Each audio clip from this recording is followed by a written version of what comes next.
Welcome to my video on pole strap dynamics on the necks of miniature horses, a video that grew out of a conversation with a person that competes in carriage driving with large horses.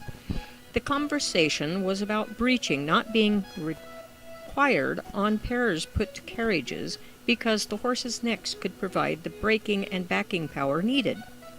So here is the results of my experiment with this topic in relation to miniature horses. So, you be the judge. I used two types of breeching setups for my experiments, quarter straps and side backer, along with no breeching.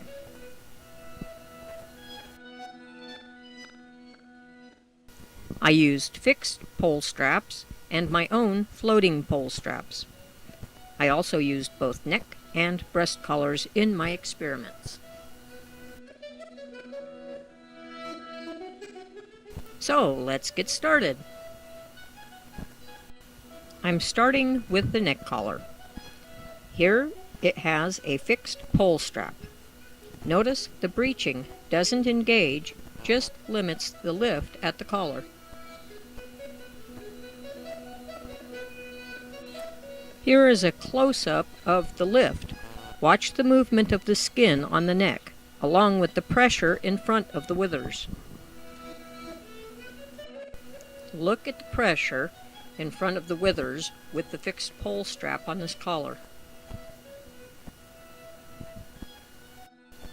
And here we see the rocking of the collar caused by the fixed pole strap.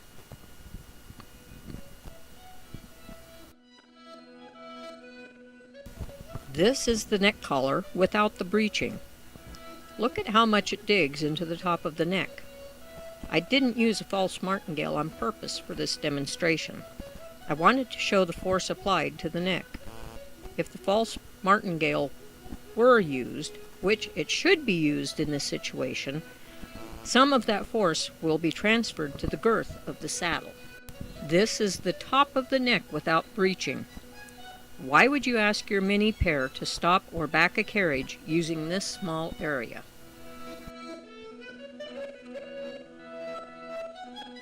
This is the pole setup I use for my pairs. I find it to be kindest to my mighty minis, giving them an opportunity to shine.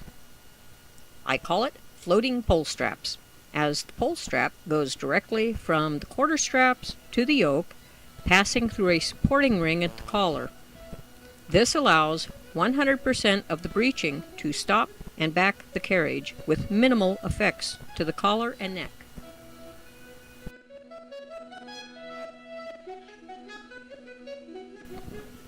Here is a close-up of the collar with the floating pole strap. If you closely watch the horse's shoulder, you will see it tighten when I pull on the strap, then relax when I let off.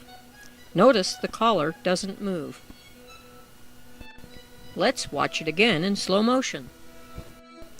Here I've applied pressure to the strap. And here I've released it. This is the floating pole strap on the neck collar. Watch for collar movement as I move the strap. Of course, when put to, the pull of the strap will be just forward and to one side. What movement is at the collar is very minimal. This is how the floating pole strap works. A small strap connects a ring to the collar. The pole strap is connected to the quarter straps and passes through the carrier ring. This allows free movement from carriage yoke to breeching, with minimal effects to the collar, allowing freedom to the horse.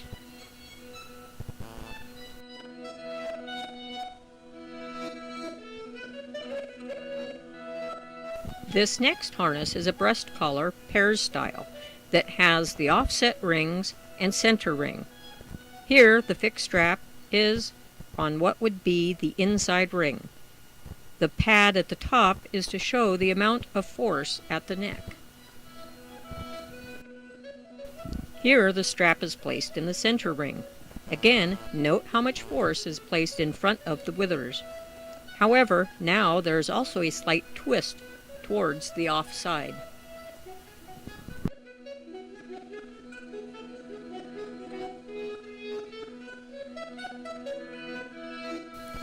Here is a close-up of the pad at the top of the neck.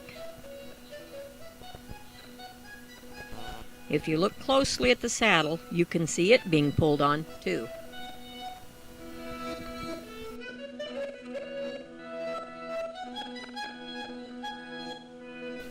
Another Pears breast collar with center ring only, with a fixed pole strap. As the strap comes forward, it places a small amount of squeeze at the shoulders. And because the pole strap is angled to a pole, that squeeze will be lopsided, placing more pressure on the outside shoulder. Another Pears breast collar with offset rings. Notice the squeeze effect is still there.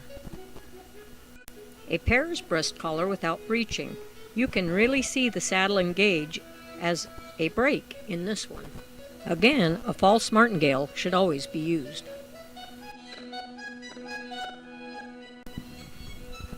Just a quick touch on the floating pole strap with a breast collar. Although there is slight movement at the collar, there isn't any squeezing or pulling on the shoulders.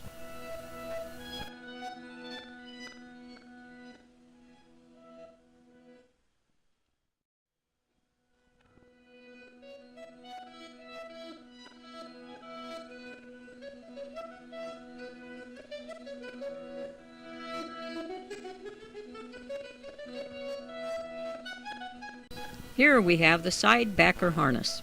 In theory, a good Pears harness, and set up as a draft harness with a pair of neck yokes, it is a very forgiving and very correct setup, supplying an almost perfect straight line from rump to yoke.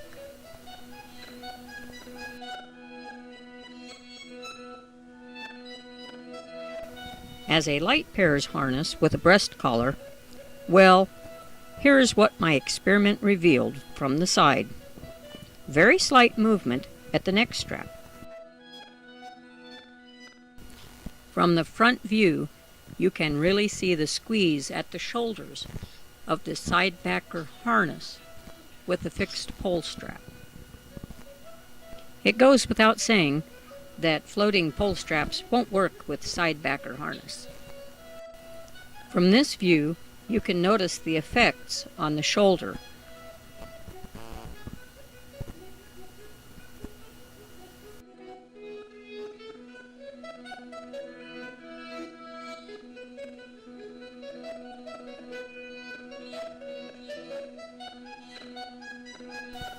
Here you can clearly see the drag on the shoulder.